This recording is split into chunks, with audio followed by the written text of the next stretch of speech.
Hello and welcome to another episode of Bonjour et India bienvenue dans un nouvel épisode de India and Global Left. Si vous découvrez cette émission, pensez à vous abonner. Vous pouvez également devenir membre YouTube, mécène ou faire un petit don en utilisant le lien dans la description. Sans plus tarder, permettez-moi d'accueillir notre invité de ce soir, l'ambassadeur Chas Freeman. L'ambassadeur Freeman est un diplomate et écrivain américain à la retraite.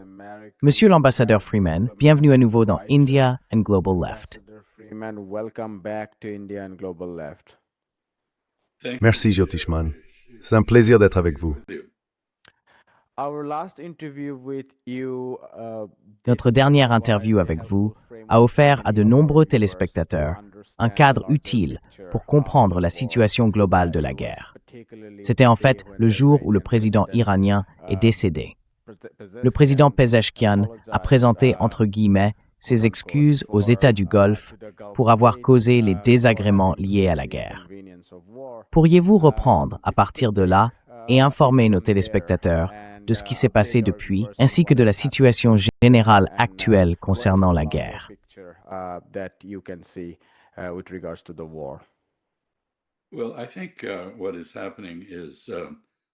Eh bien, je pense que ce qui se passe, c'est qu'il y a beaucoup de manœuvres stratégiques de tous les côtés. Il est devenu très clair que les objectifs d'Israël, qui est à l'origine de cette guerre, et ceux des États-Unis sont assez différents. Israël cherche l'effondrement de l'État iranien, l'anéantissement de la puissance iranienne, peut-être même la désintégration de l'Iran en entité sans État, mais au minimum la décimation, ou plutôt l'anéantissement de la société iranienne. Les États-Unis ont commencé avec un ensemble très confus de prétextes pour en somme suivre Israël dans cette guerre, de nombreux objectifs différents dont aucun n'est manifestement réalisable. L'un de ces objectifs était le changement de régime.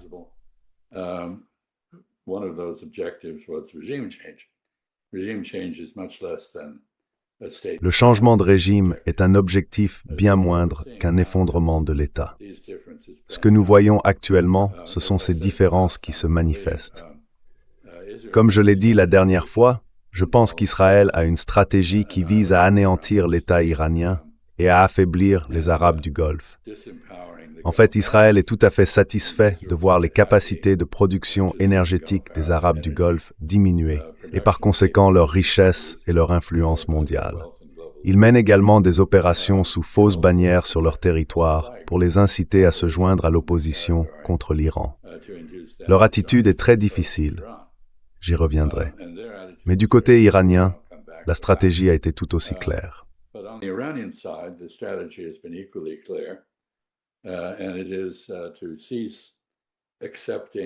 Et il s'agit de cesser d'accepter les provocations et les attaques limitées d'Israël, et plus récemment des États-Unis, et de répondre pleinement aux défis existentiels posés par Israël en lançant à son tour un défi existentiel à Israël.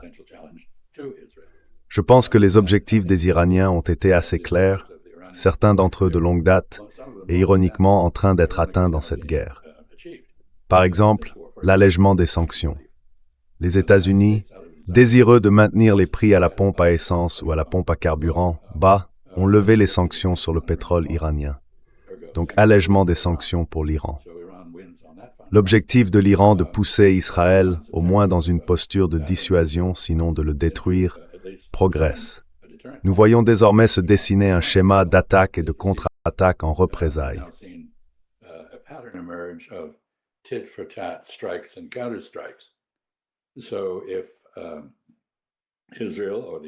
Ainsi, si Israël ou les États-Unis, et d'ailleurs il s'agit d'une campagne aérienne conjointe, affirment que Israël n'a pas coordonné avec les États-Unis ou que les États-Unis n'ont pas coordonné avec Israël, c'est faux. Car on ne peut pas mener une telle campagne aérienne sans une coordination étroite. Ainsi, l'attaque contre Natanz, le centre iranien d'enrichissement nucléaire, qu'Israël affirme ne pas avoir mené, ce qui signifie que ce sont les États-Unis qui l'ont fait, n'absout en rien Israël de toute complicité ou responsabilité dans cette attaque. D'abord de manière indirecte, car l'objectif de la guerre a été défini par Israël et non par les États-Unis. Ensuite, parce que les États-Unis soutiennent et facilitent en réalité une offensive israélienne contre l'Iran, et cette attaque a nécessairement été coordonnée. Elle sert les intérêts d'Israël en détruire la capacité nucléaire en.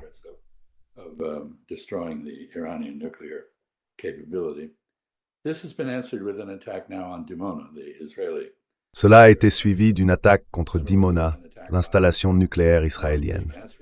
De même, une attaque d'Israël contre les champs gaziers iraniens a entraîné des représailles iraniennes contre le Qatar, les Émirats arabes unis et d'autres endroits. Nous assistons donc à une escalade constante, chaque étape de cette escalade étant initiée par le camp israélien et américain. Et je voudrais ajouter une autre chose ici. Si l'un des objectifs des États-Unis était un changement de régime, non seulement cela a échoué, mais cela s'est révélé extrêmement contre-productif. L'assassinat d'Ali Khamenei, le guide suprême de l'Iran, a eu plusieurs conséquences. Tout d'abord, il était le principal opposant à la construction d'armes nucléaires par l'Iran.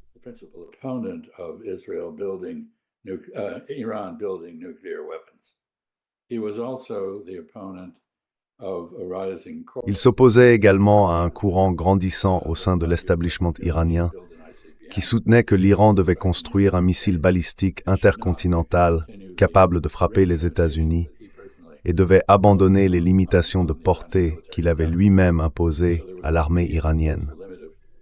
Il avait fixé une limite de 2500 km, mais cette politique a désormais été ouvertement violée, avec une tentative infructueuse de frapper Diego Garcia, situé à environ 4000 km de l'Iran. Ainsi, la guerre s'étend géographiquement, et cela implique qu'à terme, l'Iran rejoindra la Corée du Nord dans le développement à la fois d'une force de dissuasion nucléaire et de missiles capables de livrer des armes nucléaires sur le territoire américain.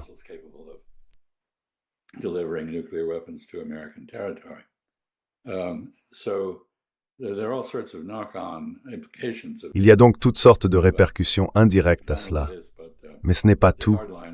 Les durs, les gardiens de la révolution, le corps des gardiens de la révolution islamique en Iran, semblent désormais prendre le dessus. Je dois dire qu'Israël semble suivre un schéma délibéré consistant à éliminer tout modéré susceptible de servir d'interlocuteur utile pour des négociations avec les États-Unis. Ils ne veulent pas de négociations. Ils redoutent la volatilité de Trump. Ils ne veulent pas qu'il engage des discussions avec l'Iran. Il oscille d'un instant à l'autre. Un moment, il déclare la victoire. Le suivant, il réclame le soutien de ses alliés, qui le lui ont unanimement refusé. Un moment, il parle de mettre fin à la guerre. Le suivant, d'en intensifier le cours.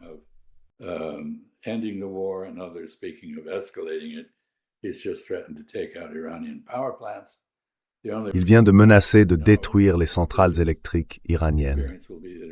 Le seul résultat de cela, comme nous le savons d'après l'expérience passée, sera que l'Iran détruira les centrales électriques de ses voisins, y compris celles d'Israël et des pays arabes du Golfe. Un dernier point ici est que les États-Unis, en plus d'avoir probablement frappé Natanz et ainsi déclenché des attaques contre Dimona, ont commis une erreur dès le départ en attaquant une usine de dessalement sur l'île de Bandar Abbas, privant ainsi une trentaine de villages de leur approvisionnement en eau. Jusqu'à présent, l'Iran n'a pas riposté, mais cela rappelle qu'il a la capacité de littéralement anéantir les sociétés arabes du Golfe qui ne peuvent pas exister sans eau dessalée.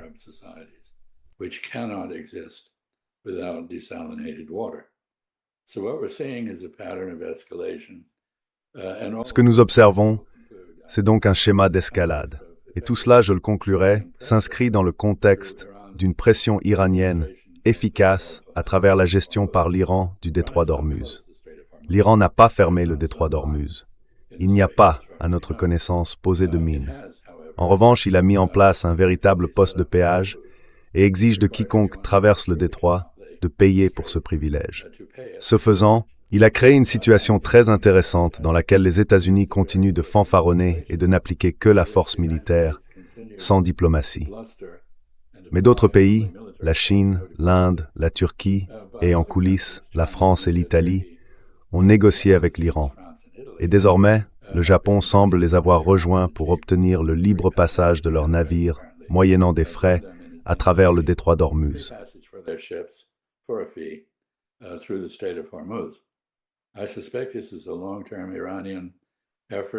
Je soupçonne qu'il s'agit d'un effort iranien à long terme visant à dominer cette partie clé du commerce mondial du pétrole et du gaz, en ayant la capacité d'ouvrir ou de fermer le robinet à volonté. Ainsi, le détroit d'Ormuz est désormais une autoroute à péage, et non plus une voie libre. Très intéressant. La réponse de Donald Trump à cela a été « Eh bien, nous ne l'utilisons pas de toute façon », ce qui est faux, puisque nous avons par exemple le quartier général de la 5e flotte à Bahreïn. Mais, vous savez, les pays qui l'utilisent pour leur chaîne d'approvisionnement énergétique devraient désormais assumer la responsabilité de le maintenir ouvert, maintenant que nous avons permis qu'il soit fermé pour nous. Il ne leur est pas fermé. S'ils comptent sur la diplomatie, ils peuvent désormais constater que Hadar Bechant en perd de Stanford faire passer los never.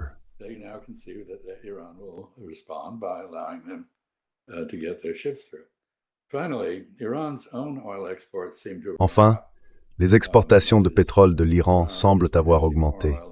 Autrement dit, l'Iran produit davantage de pétrole et l'achemine sur ses propres navires ou sur des navires affrétés à travers le détroit, sans interférence de la marine américaine, qui reste à distance, mais à qui l'on a essentiellement ordonné de ne pas compromettre davantage l'accès mondial à l'énergie et par conséquent de ne pas faire grimper les prix, y compris aux États-Unis. En effet, les prix du pétrole, par opposition à ceux de l'essence, sont entièrement déterminés par l'offre mondiale et non par l'offre d'un seul pays. Je vais m'arrêter là. C'était assez long, je suis désolé pour cela, mais j'espère que c'était instructif.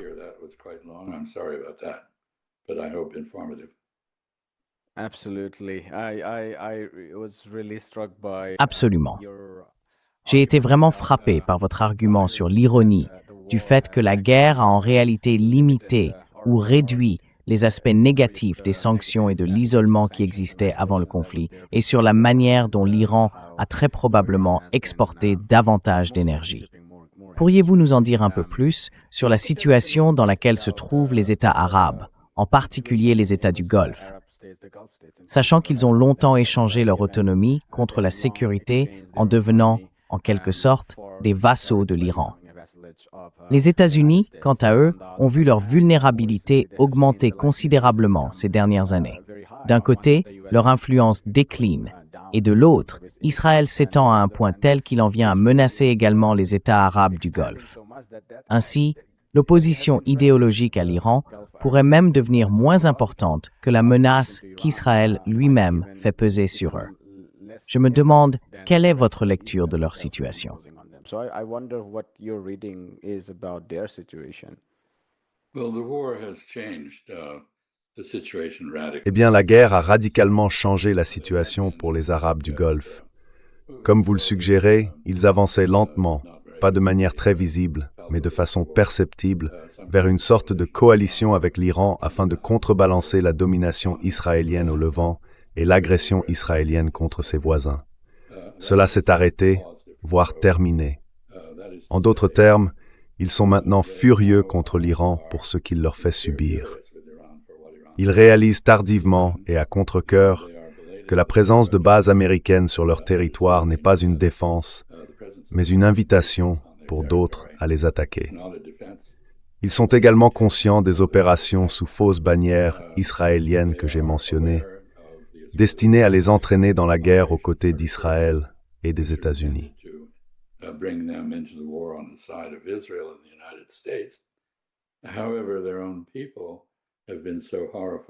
Cependant, leur propre population a été tellement horrifiée, à juste titre, par le génocide à Gaza et par le comportement d'Israël en général, qu'il leur est politiquement impossible de riposter contre l'Iran si cela donne l'impression qu'ils se rangent du côté d'Israël et des États-Unis. Ceux qui suivent la situation dans les États du Golfe savent également qu'Israël tente d'annexer environ un tiers du Liban, au sud du fleuve Litani. D'abord en le transformant en zone de tir libre, un peu comme Gaza, puis en le colonisant par la suite, ce qui, comme on le sait, relève du classicisme de l'expansionnisme israélien. Et une fois de plus, Cela illustre le fossé entre les objectifs israéliens et les objectifs américains.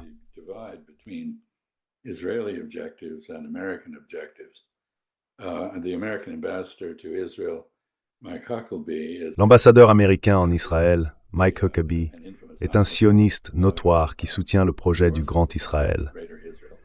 Mais très peu de personnes aux États-Unis partagent cette position, à part certains éléments sionistes chrétiens de droite qui partagent ces vues. Israël tente, à travers cette guerre, de concrétiser son projet du Grand Israël, qui étendrait le contrôle juif de l'Euphrate au Nil, incluant des parties de l'Irak, de la Syrie, du Liban, de la Jordanie, de l'Arabie saoudite et de l'Égypte. C'est une formule qui garantit une hostilité éternelle envers Israël de la part de tous ces pays. Et c'est désormais une partie du problème. Être associé aux États-Unis, c'est être associé à Israël. Et cela n'est plus acceptable.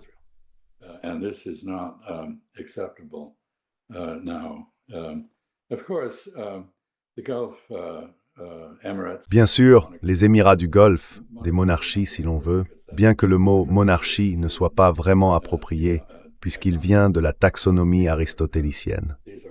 Ce sont des sociétés gouvernées par un processus de consultation entre les chefs de famille et la société au sens large, parfois qualifiée, de manière assez désobligeante, de bédocratie, c'est-à-dire le pouvoir exercé par les Bédouins. Quoi qu'il en soit, ces sociétés reposent, pour leur cohésion, sur un leadership fort au sommet, soutenu par des dispositifs redoutables de surveillance intérieure, de renseignement et de police, dont beaucoup, ironiquement, sont aujourd'hui fondés sur la technologie israélienne. C'est d'ailleurs l'un des grands attraits d'Israël. Il a perfectionné la technologie de l'État policier à travers des expérimentations à Gaza et en Cisjordanie.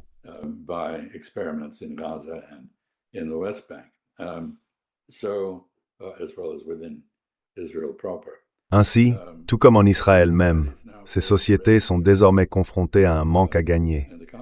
La combinaison d'une gestion de type État policier et en substance de la corruption du public par le biais de prestations sociales va devenir très difficile à maintenir.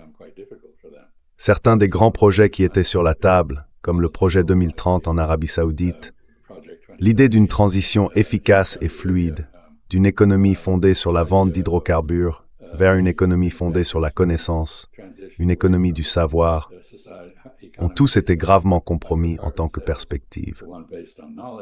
À long terme, les Arabes du Golfe qui s'étaient présentés comme des îlots de stabilité dans un monde en proie au chaos, un lieu où l'on pouvait héberger des centres de données, mener diverses activités utiles, où les expatriés pouvaient vivre dans le luxe, où des personnes originaires de votre région du monde, l'Asie du Sud, pouvaient travailler dans la sécurité, sont désormais confrontés à de sérieux défis.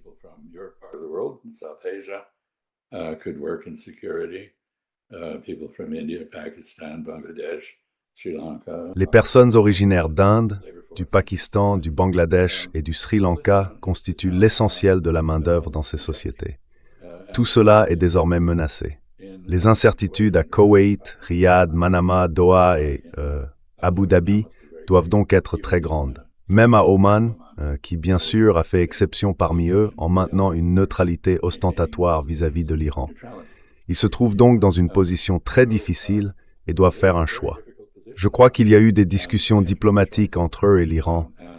Je sais que l'Arabie saoudite vient d'expulser certains diplomates iraniens, enfin des attachés militaires et des diplomates.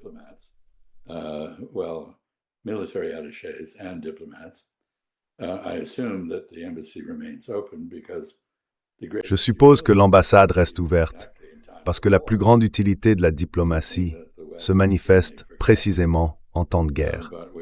Une chose que l'Occident oublie régulièrement, mais que les Chinois ont démontré à de nombreuses reprises, notamment lors de la guerre frontalière de 1962 avec l'Inde, quand ils ont maintenu leur ambassade à Delhi ouverte, car c'était essentiel pour trouver une issue au conflit.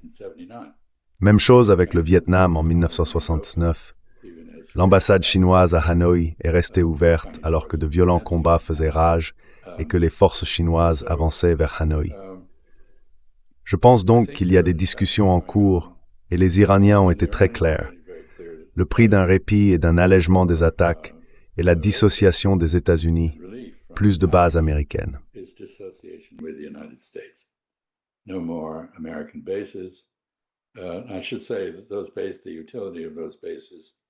Je dirais que l'utilité de ces bases a été fortement compromise dès le début de la guerre, lorsque les radars, essentiels à la fois au contrôle du trafic aérien, la coordination des attaques aériennes contre l'Iran et au guidage pour l'interception des missiles par le TAAD, le système de défense antimissile à haute altitude, ou par les systèmes de défense ponctuels Patriot, ont été neutralisés.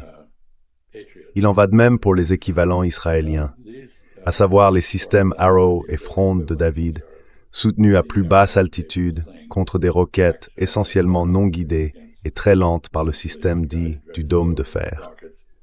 Tous ces dispositifs ont été rendus problématiques dès le départ. Je pense que la capacité d'interception d'Israël et des États-Unis a maintenant été fortement réduite. C'est ainsi que le missile a pu atteindre Dimona.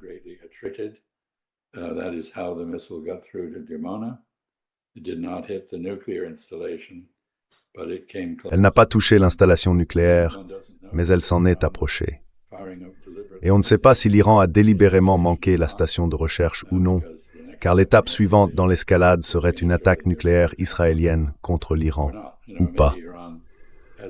Vous savez, peut-être que l'Iran a la précision nécessaire pour frapper la centrale nucléaire de Dimona, auquel cas un nuage de radioactivité s'étendrait sur une grande partie d'Israël et même jusqu'en Égypte. Rien de réjouissant pour qui que ce soit, n'est-ce pas? Mais en tout cas, un processus d'escalade est en cours et il n'y a aucun moyen de l'arrêter. Et voici une dernière observation. Cette guerre, comme je l'ai dit la dernière fois que nous nous sommes rencontrés, n'est pas quelque chose qu'Israël et les États-Unis peuvent arrêter.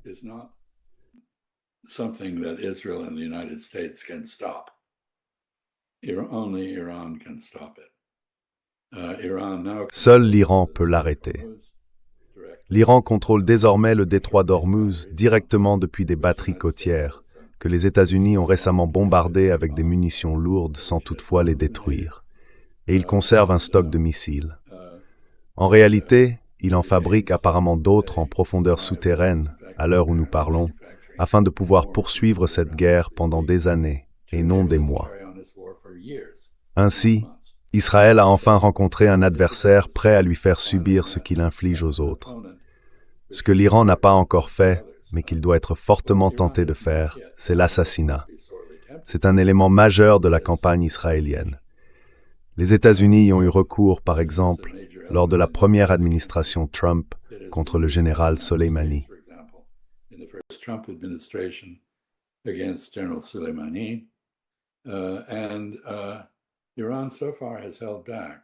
Et jusqu'à présent, l'Iran s'est retenu.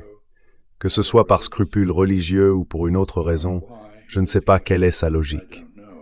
Mais je crains qu'il ne tienne pas indéfiniment face à ces attaques. Nous avons, après tout, des déclarations publiques de responsables israéliens, comme le ministre de la Défense Israël Katz, affirmant que tout responsable iranien, quel qu'il soit, est une cible légitime pour un assassinat. On peut se demander pourquoi cette logique ne s'appliquerait pas aussi à Israël, selon la formule du rabbin Hillel, une figure célèbre de la pensée juive qui semble avoir été oubliée en Israël. Il disait « Ne fais pas aux autres ce que tu ne veux pas qu'ils te fassent ». Et Israël viole ce principe avec un sentiment apparent d'impunité.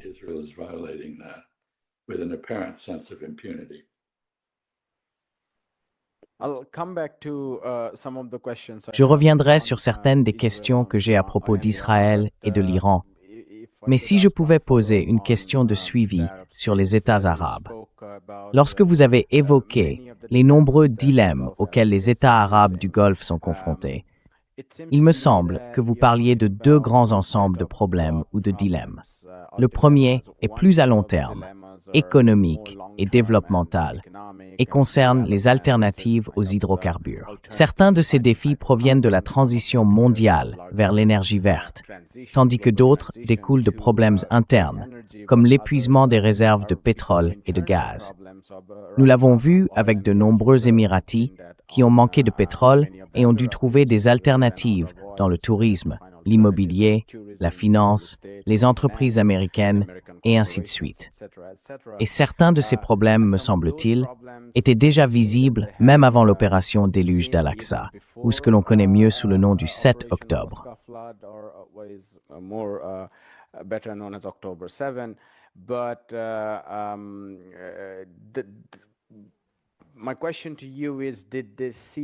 Ma question pour vous est la suivante.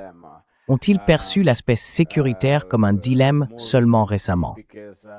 Car même au cours de la dernière décennie et demie, si l'on pense à la période post-occupation de l'Irak, à la manière dont les États se sont effondrés en Irak et en Syrie, et aux problèmes engendrés par la montée d'acteurs non étatiques comme l'État islamique, Al-Qaïda, Al-Nosra, et ainsi de suite.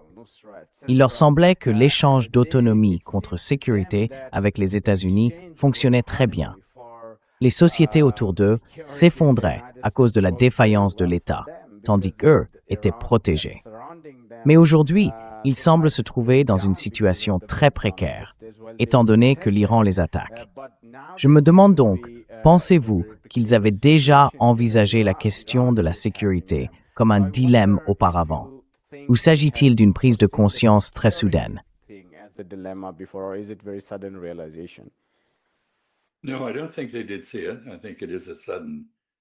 Non, je ne pense pas qu'ils l'aient vu.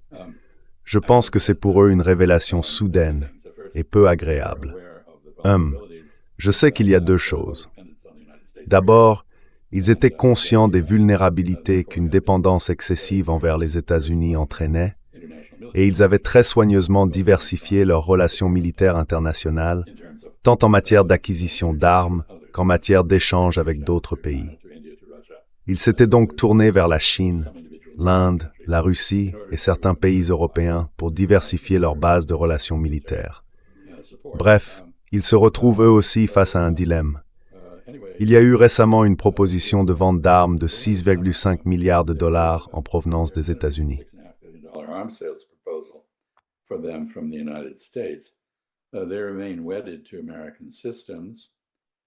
Ils restent attachés aux systèmes américains.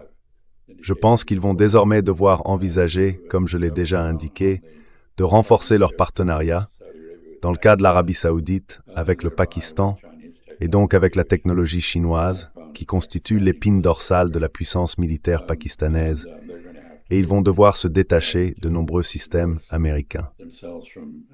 La question de savoir si les États-Unis seront assez avisés pour conserver certaines de ces relations, alors que la dépendance générale envers eux s'effondre, sera intéressante à observer.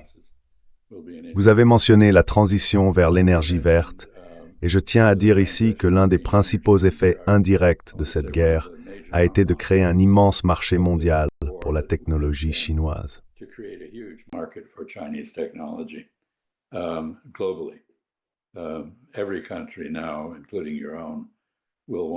Désormais, chaque pays, y compris le vôtre, voudra redoubler d'efforts dans les énergies renouvelables, solaire, éolien, nucléaire et les véhicules électriques, domaine dans lequel la Chine est le leader incontesté au monde. Ces secteurs vont désormais devenir le centre d'attention de nombreux autres pays. Les États-Unis, bien sûr, font exception. Donald Trump entretient une relation privilégiée avec les compagnies pétrolières et le moteur à combustion interne, dont il sera difficile de se détacher. Mais je ne vois pas comment même le Canada voisin pourrait résister à la tentation de s'affranchir des sources d'énergie fossiles. Vous savez, même si le Canada, par exemple, dispose de vastes réserves de combustibles fossiles, leur prix est déterminé à l'échelle mondiale. En somme, il existe essentiellement un réservoir dans lequel convergent de nombreux flux de pétrole et d'où s'écoulent de nombreux autres flux.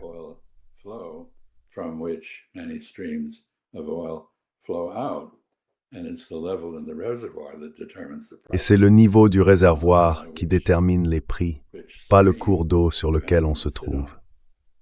La Russie est également, je dois le dire, un grand bénéficiaire de cette guerre, non seulement en raison de l'allègement des sanctions sur son pétrole qu'elle a obtenu sans rien débourser, mais aussi en raison de l'affaiblissement imminent de l'Ukraine.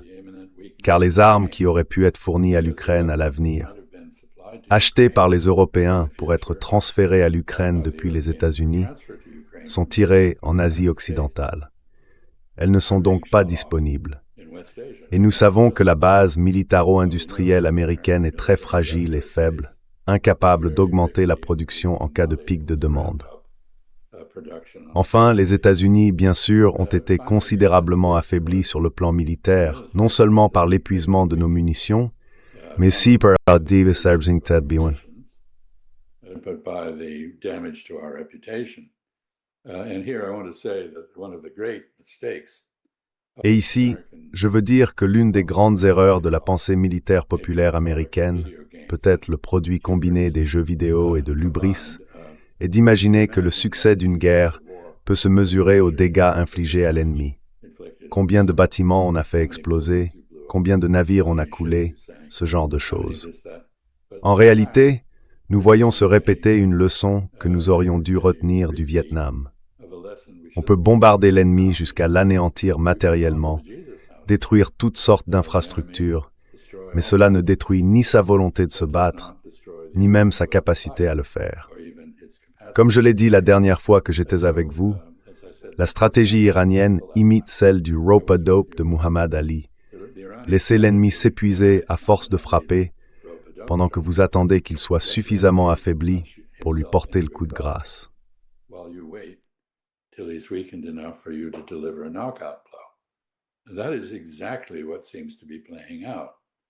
C'est exactement ce qui semble se dérouler. Donc, pour résumer, je pense que l'Iran ne va pas abandonner.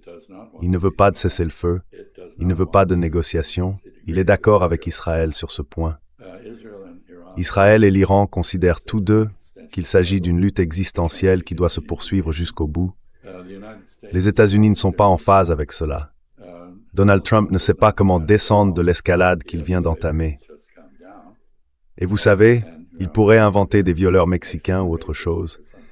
Il semble trouver une nouvelle idée toutes les quelques minutes. Mais cela ne suffira pas à mettre fin à cette situation.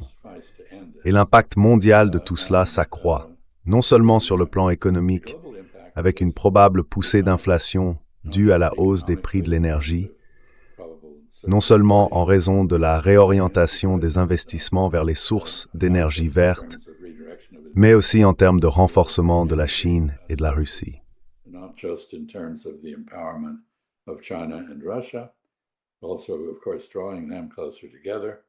De plus, bien sûr, le rapprochement entre eux, le gazoduc Force de Sibérie, dont on discute depuis plus d'une décennie, semble désormais avancer comme un véritable projet, rapprochant la Chine et la Russie dans une interdépendance accrue, ce qui, stratégiquement, n'est pas dans l'intérêt des États-Unis. Mais enfin, je pense que les gens devraient prêter attention aux commentaires des Européens pusillanimes. Les Européens ont cette merveilleuse habitude de se tordre les mains tout en restant assis dessus face aux crises. Cette fois, ils s'expriment. On entend de plus en plus de voix dire « Sortons de l'OTAN, mettons fin aux bases américaines sur notre territoire. » L'Alliance Atlantique est brisée.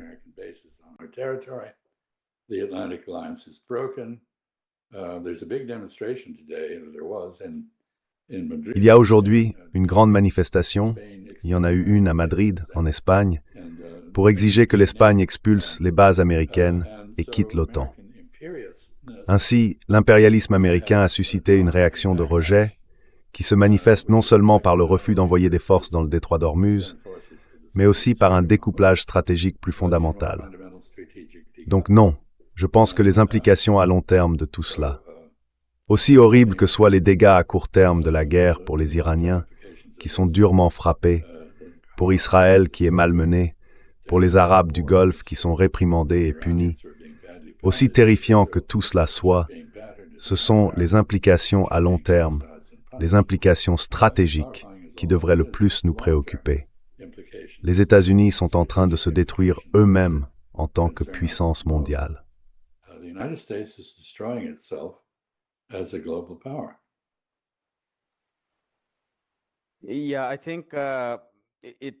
Oui, je pense qu'il n'est peut-être pas exagéré de dire, encore une fois, en se concentrant sur le long terme, comme vous l'avez dit, que les journaux ont tendance à se focaliser sur le court terme. et cela donne une image très différente. Je crois que c'est l'historien de l'école des Annales, Braudel, qui disait que les historiens incapables de se concentrer sur les tendances de longue durée sont comme des journalistes ne s'intéressant qu'aux événements, car ils passent à côté des grands schémas. Et en vous écoutant, j'ai pensé qu'il n'était peut-être pas exagéré de dire que cette guerre, je ne veux pas la romantiser, mais que le moment que nous traversons pourrait être véritablement révolutionnaire. D'abord, comme vous l'avez dit, elle pousse l'Iran vers une sorte de rôle de tutelle dans la région.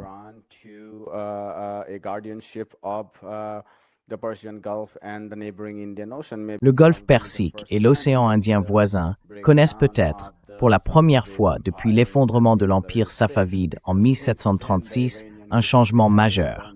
Car depuis cette époque, l'histoire de l'Iran a traversé une phase très tumultueuse. Deuxièmement, je pense que la transition vers l'énergie verte est vraiment profonde, car la dernière phase de la révolution industrielle portait essentiellement sur la recherche d'une énergie bon marché et utilisable. Et nous essayons maintenant de passer à une énergie non seulement bon marché, mais aussi propre. Il y a eu beaucoup de réticences, en particulier dans le Sud global, pour des raisons légitimes, car il existe un compromis entre le développement, la sauvegarde de la planète et la protection des populations. Et cette recherche d'une énergie plus économique et plus efficace, notamment l'énergie verte chinoise, pourrait être très révolutionnaire, comme vous l'avez dit.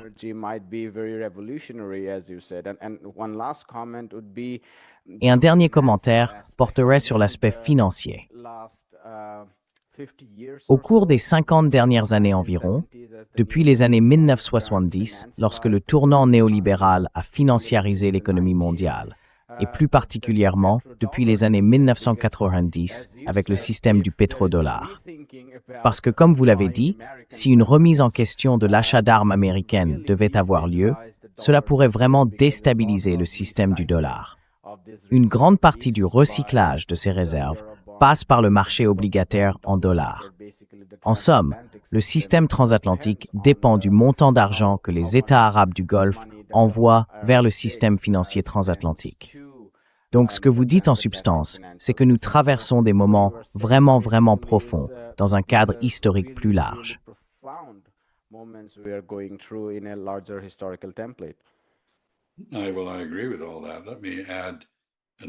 Eh bien, je suis d'accord avec tout cela. Permettez-moi d'ajouter un autre facteur, à savoir que si l'Europe se découple des États-Unis, vers où se tourne-t-elle? Forme-t-elle un partenariat avec l'Inde, avec la Chine? Parvient-elle à affronter la réalité de la puissance russe dans sa propre sphère ou non? Et enfin, puisque nous manquons de temps, je dirais simplement ceci.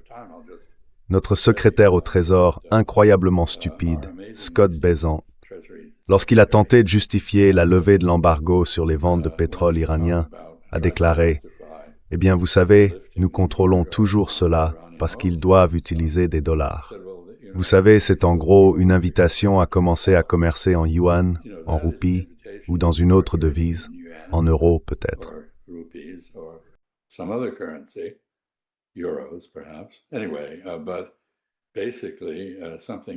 De toute façon, en gros, c'est quelque chose de totalement dissocié de SWIFT, le centre de transactions en dollars situé en Belgique, qui constitue la base du contrôle américain sur le commerce et l'investissement mondiaux.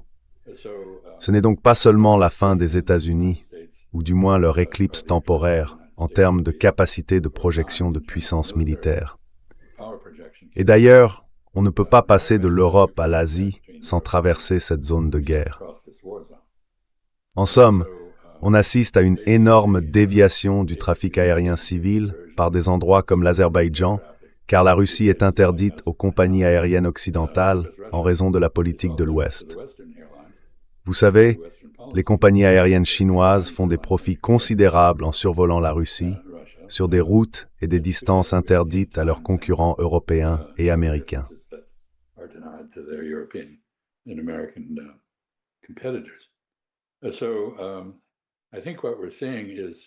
Je pense donc que ce que nous observons est effectivement ce que l'ancien chancelier allemand, Scholz, a appelé une Zeitenwende, c'est-à-dire un moment charnière dans l'histoire mondiale.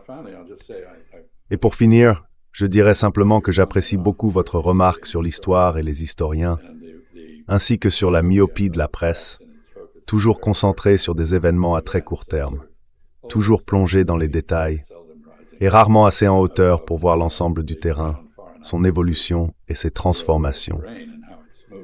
Je pense que nous devrions tous en tirer une leçon. Avant de déclencher une guerre, il faut consulter un historien. Et je ne sais pas si votre spécialité est l'histoire, mais si c'est le cas, vous serez peut-être plus sollicité à l'avenir.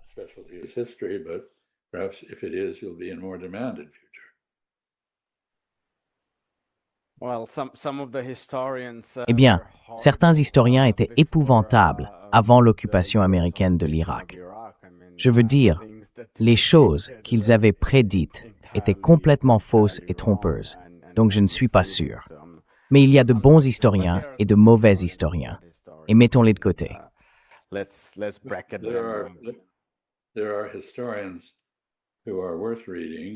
Il existe des historiens qui méritent d'être lus, et pour mon propre pays, hélas, les États-Unis, il est important de lire l'histoire de la République romaine et de sa chute. Il est également important de lire les histoires chinoises du cycle dynastique, qui suggèrent que les ordres constitutionnels ont une durée de vie limitée et que la situation actuelle ne se prolongera peut-être pas dans l'avenir. Rien n'est éternel. C'est une chose utile à garder à l'esprit quand on déclenche des guerres qui n'apportent que des victoires éphémères.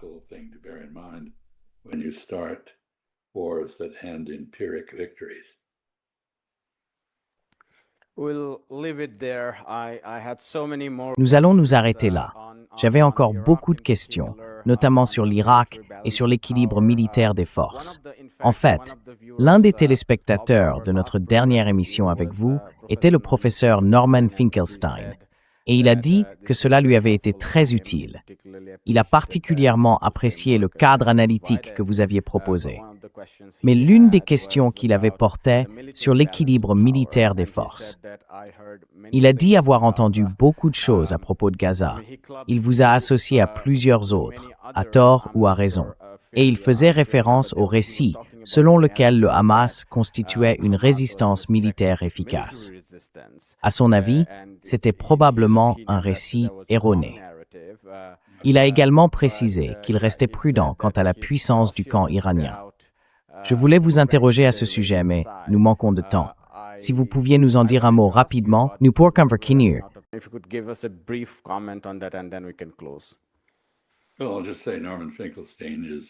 Eh bien, je dirais simplement que Norman Finkelstein est à la fois brillant et courageux. Je suis en fait d'accord avec lui. Le Hamas est une expression indomptable du nationalisme palestinien. Avant d'avoir une quelconque capacité militaire, il possédait déjà une existence et une aspiration politique. Il n'a pas été vaincu ni battu militairement, dans la mesure où il existe toujours. Mais l'aspect militaire a toujours été secondaire. Je suis donc effectivement d'accord avec le Dr Finkelstein sur ce point.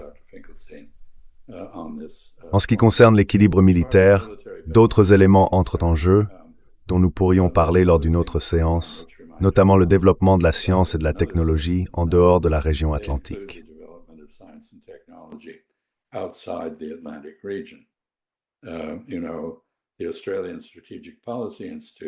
Vous savez, l'Australian Strategic Policy Institute, dont je suis sûr que vous avez entendu parler, suit aujourd'hui 75 domaines de la science et de la technologie et constate que la Chine est en tête dans 68 d'entre eux. Je ne sais pas qui détient les 6 autres à ce stade.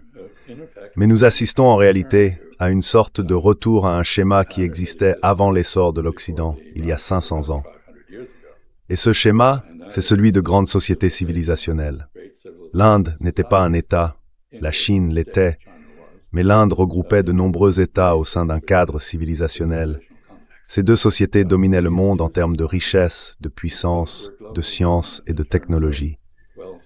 Et ce n'est pas un hasard si les soi-disant chiffres arabes, en réalité des chiffres indiens, sont nés en Inde.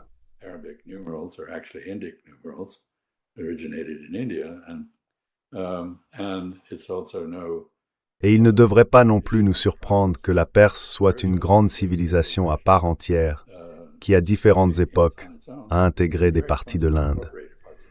Nous assistons donc à un retour à des schémas qui étaient la norme il y a 500 ans. Et c'est assez important. Si l'on considère, bien sûr, les magnifiques civilisations de l'hémisphère occidental ont été anéanties par les maladies et la conquête introduite par les Européens. Mais je pense qu'elles reviennent peut-être elles aussi à leur manière. Nous observons donc un changement dans la répartition mondiale de la richesse et du pouvoir.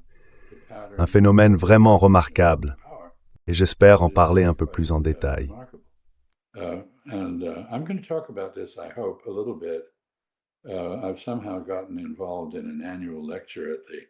Je me suis retrouvé, d'une manière ou d'une autre, impliqué dans une conférence annuelle à l'université de Cambridge, au Royaume-Uni, devant un groupe de bureaucrates chinois, des bureaucrates d'entreprise, des responsables d'entreprises publiques, qui s'apprêtent à franchir le pas vers les plus hauts niveaux de direction. Et je réfléchis aux implications de ce qu'on appelle l'échange colombien. En somme, les interactions entre l'hémisphère occidental et le reste du monde, qui ont fondamentalement transformé la planète. Par exemple, on ne pourrait pas imaginer la cuisine de l'Andhra Pradesh sans les piments, mais ils viennent d'Amérique centrale. Et la pomme de terre, je crois que les Indiens du Nord l'apprécient beaucoup, sans oublier les cacahuètes, originaires du Brésil, et le chocolat, si vous avez cette faiblesse, venu d'Amérique centrale.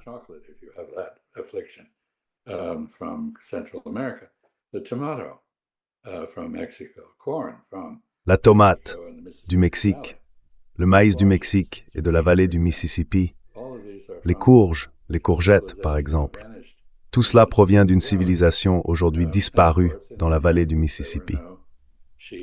Et bien sûr, dans les Amériques, il n'y avait ni moutons, ni chèvres, ni porcs, ni chevaux, ni vaches, et très peu de protéines animales. Quoi qu'il en soit, ce moment de 492, il y a un peu plus de 5 siècles, a fondamentalement changé le monde en créant, pour la première fois, un monde unique dans lequel la répartition du pouvoir à l'échelle mondiale était significative. Nous vivons encore dans ce monde, mais la répartition du pouvoir en son sein est en train de changer radicalement. Et je pense qu'elle revient en grande partie au modèle précolombien. Je ne serai pas là pour le voir, que j'ai raison ou non, peut-être que vous, oui.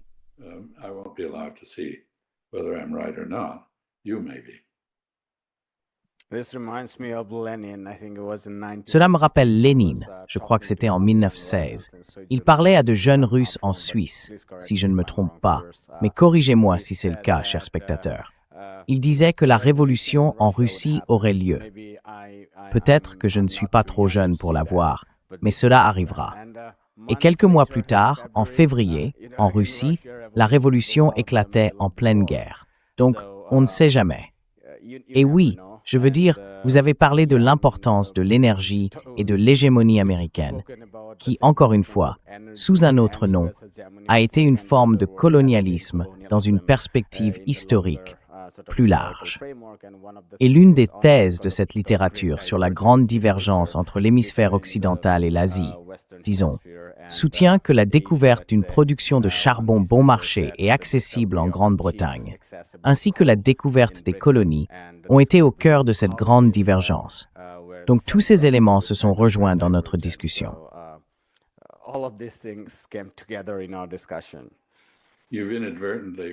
Tu m'as involontairement fait penser à un humoriste américano-indien, c'est-à-dire sud-asiatique américain, je crois musulman, qui, lorsqu'on lui a demandé pourquoi Christophe Colomb avait découvert l'Amérique, a répondu « Il nous cherchait ».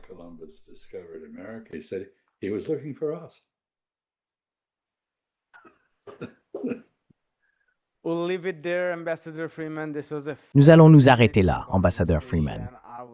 Ce fut une conversation fascinante. Je ne cherchais pas particulièrement à comprendre les implications à long terme du moment que vous traversez, car en préparant cette interview, je lisais de plus en plus d'actualités, et je pensais donc davantage aux aspects à court terme. Mais ce fut un grand plaisir que vous ayez évoqué les questions à long terme.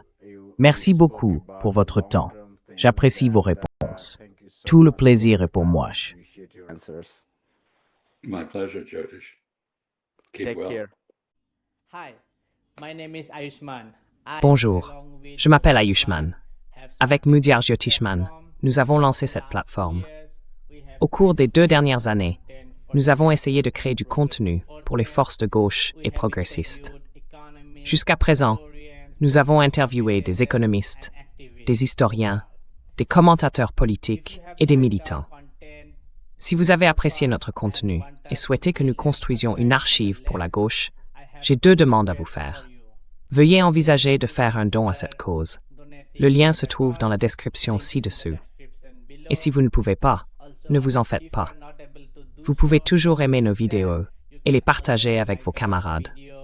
Enfin, n'oubliez pas d'appuyer sur le bouton d'abonnement. Finally, don't forget to hit the subscribe button.